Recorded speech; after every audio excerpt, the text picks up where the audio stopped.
আরে বাহ, এত বড় পুকুরটা কার রে দুলাল?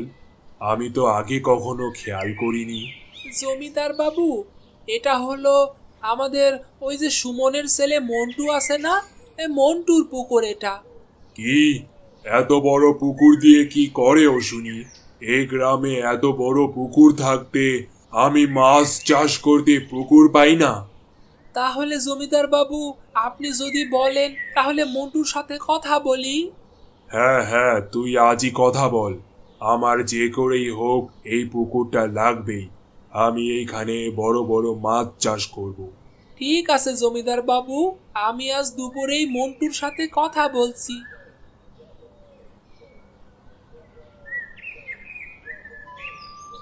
কি গো, তুমি এখনো ঘুমাচ্ছ? বেলা কত হলো সেই খেয়াল কি আছে তোমার? ওহ, তোমার জন্য শান্তিতে একটু ঘুমাতেও পারবো না, ধ্যাত। হ্যাঁ তাই তো, এখন পড়ে পড়ে ঘুমাবা, পরে গিয়ে আমাকে উল্টো পাল্টো কথা শোনাবা। আর একটু ঘুমাতে পারলে মনে হয় ঘুমটা সম্পূর্ণ হতো। একটা দিনও ভালো মতো ঘুমাতে পারি না। উঠেই যখন পড়েছ, আর শোয়ার দরকার নেই। চোখে মুখে পানি দিয়ে একটু ক্ষেত খামার থেকে ঘুরে আসো তো দেখি। আমার জন্য কি পান্তা আছে, নাকি তা করতেও ভুলে গেছো? আমি তো জানি তুমি রোজ পান্তা খেয়ে তারপরে মাঠে যাও, এ কথা আবার আমাকে শেখাতে হবে নাকি? ও আচ্ছা, তাহলে যাও, আমার জন্য ভাত বেড়ে রাখো। আমি চোখে মুখে পানি দিয়েই চলে আসবো।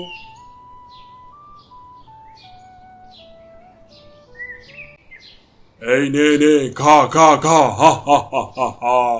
এই দেখ দুলাল, দেখ আমার পক্ষীরাজটা কত তাড়াতাড়ি বড় হয়ে গেছে।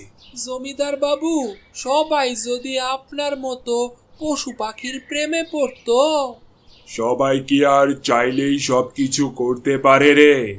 এইসব করার জন্য তো কলিজা লাগে রে। তো জমিদার বাবু, এটাকে কত বড় করবেন, কিছু ভেবেছেন? এইটা তো দেখি বেশ বড় হয়েছে। দুদিন পরই এটাকে কাটতে হবে। জমিদার বাবু, আপনার খাবার সময় হয়ে গেছে, চলেন। দেরি করলে খাবারগুলো আবার ঠান্ডা হয়ে যাবে। কি গো, এরকম মন খারাপ করে বসে আছো কেন? আমার না অনেক দিন ধরেই একটা রাজহাঁস পালার শখ হয়েছে। তুমি আমাকে কাল একটা রাজহাঁস এনে দাও না। আরে কি বলছো এসব? একটা রাজহাঁসের দাম কত জানো তুমি? আমি এত কথা জানি না। তুমি কাল আমাকে রাজহাঁস এনে না দিলে আমি কালই আমার বাপের বাড়িতে চলে যাব। আহা, যাও যাও, তোমার যা ইচ্ছা তাই করো। হ্যাঁ, আমি না থাকলে তো তোমার ভুল ধরার মতো কোনো মানুষই আর থাকবে না।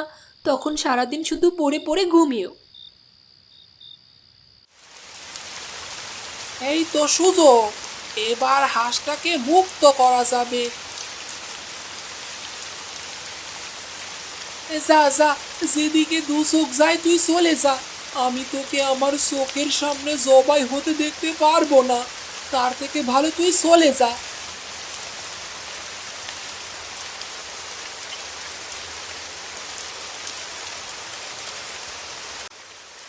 না, এই মানুষটাকে বলার আমার কিছুই নেই। সেই কখন বের হয়েছে, এখনো তো বাড়ি ফেরার কোনো নাম নেই।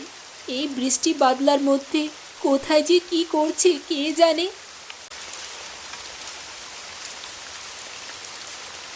বাহ, কি সুন্দর হাঁস!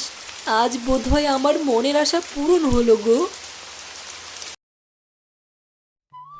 কই গো আয়সা, কোথায় গেলে তুমি? একবার এই দিকে আসো তো।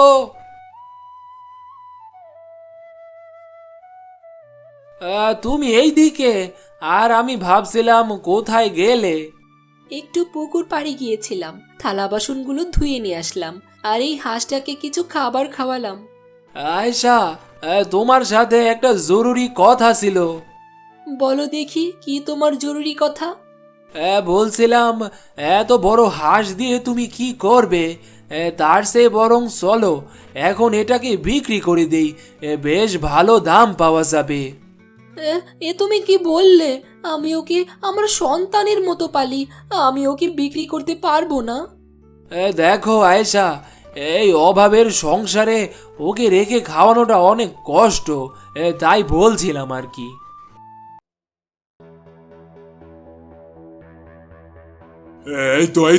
এই তো আমার পক্ষীরাজ। দেখ দুলাল, দেখ, এটাই আমার পক্ষীরাজ। জমিদার বাবু, একটু ভালো করে দেখেন, আমার মনে হয় আপনার কোথাও ভুল হচ্ছে। কি যাতা বলিস? দেখতে পারছিস না তুই আমার পক্ষীরাজকে আমি চিনব না? এই বেটা, এই বল, কেন আমার পক্ষীরাজকে চুরি করেছিস? মনে করেছিস আমি কিছুই টের পাবো না? এগুলো কি বলছেন জমিদার বাবু আপনি? ও, কি বলছি তা বুঝতে কষ্ট হচ্ছে না? আমার এই হাঁসটাকে চুরি করে আবার এখন সাধু সাজা হচ্ছে? না জমিদার বাবু, সে চুরি করেনি, সে চুরি করতে পারে না। চুরি না করলে এই হাঁসটা এখানে আসলো কি করে? এখন এই হাঁসটা আমি নিয়ে যাব, আর যদি বেশি কথা বলিস তাহলে তোদেরকে পুলিশে ধরিয়ে দেব। থানার ওসির সাথে যে আমার কিরকম সম্পর্ক এ তো তোরা জানিসই। হা হা হা হা হা। থামুন জমিদার বাবু, এটা যে আপনার হাঁস তার কোনো প্রমাণ আছে আপনার কাছে? আহ আহ আহ আহ আহ, প্রমাণ দিয়ে কি হবে শুনি? এটা যে আমাদের হাঁস, তার প্রমাণ আছে। এখন যদি জোর করে আপনি এটাকে জবাই করেন, তাহলে আমি আপনার নামে খুনের মামলা করব। আচ্ছা ঠিক আছে, তাহলে বল দেখি তোদের কাছে কি প্রমাণ আছে। দেখেন, ওর দুটো পাখার মাথা কাটা আছে। আরে হ্যাঁ, তাই তো। আমার পক্ষীরাজের তো কোনো পাখাই আমি কোনো সময় কাটিনি। তাহলে তো এটা আমার পক্ষীরাজ না।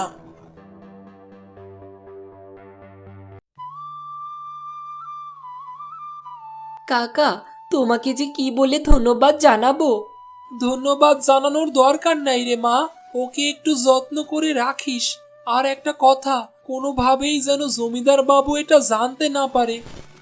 না দুলাল কাকা, তুমি নিশ্চিন্তে থাকো, কেউ কিছুই জানতে পারবে না।